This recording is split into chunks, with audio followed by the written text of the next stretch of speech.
জেলার অন্যান্য খবরের দিকে নজর রাখবো, হুগলির দিকে নজর রাখবো। অমৃত প্রকল্পে বাড়ি বাড়ি খাবার জল, কেন্দ্রীয় সরকারি প্রকল্পে কলেই বসছে মিটার।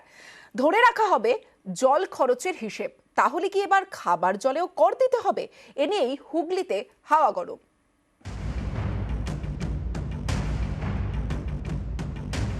কেন্দ্রের অমৃত প্রকল্প, পাইপলাইনে বাড়ি বাড়ি খাবার জল পৌঁছতে এই প্রকল্প।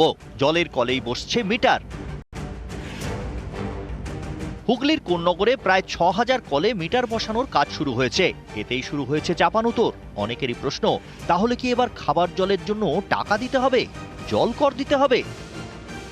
দিতে হয়নি, এই আবার নতুন এটা আইন চালু হয়েছে, বুঝতে পারছি না যে এটা নিয়ে খুব টেনশনের মধ্যে আছি।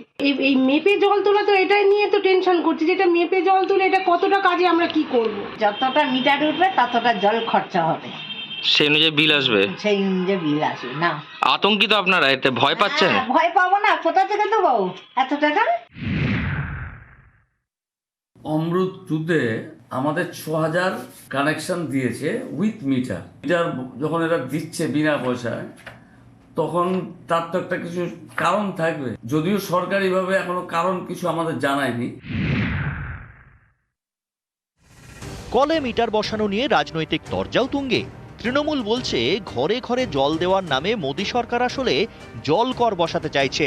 তৃণমূল সরকার বিনামূল্যে জল দেয়, কিন্তু কেন্দ্রের সরকার খাবার জলের থেকেও টাকা আদায় করতে চাইছে।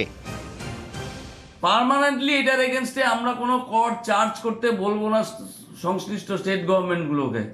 আমরা কোনো প্রেশার দেবো না, সেটা বলুক। তারা পরিষ্কার করে তো বলছে না। যেরকম গ্যাসে করেছে না, কানেকশনটা ফ্রি, কিন্তু গ্যাসটা তোমাকে পয়সা দিয়ে কিনতে হবে, পুরো পয়সা দিয়েই। এও একই কল। কেন্দ্র সরকার বিনা পয়সায় কানেকশন দিচ্ছে। এবার সেই সিস্টেমটা তৈরি করার জন্য টাকা কেন্দ্র দিচ্ছে। সেই সিস্টেম কিভাবে চলবে সেটা রাজ্য সরকার ঠিক করবে। রাজ্য সরকার যদি নিজের পকেট থেকে সবার জল কর দিয়ে দেয়, তাহলে কাউকে জল কর দিতে হবে না।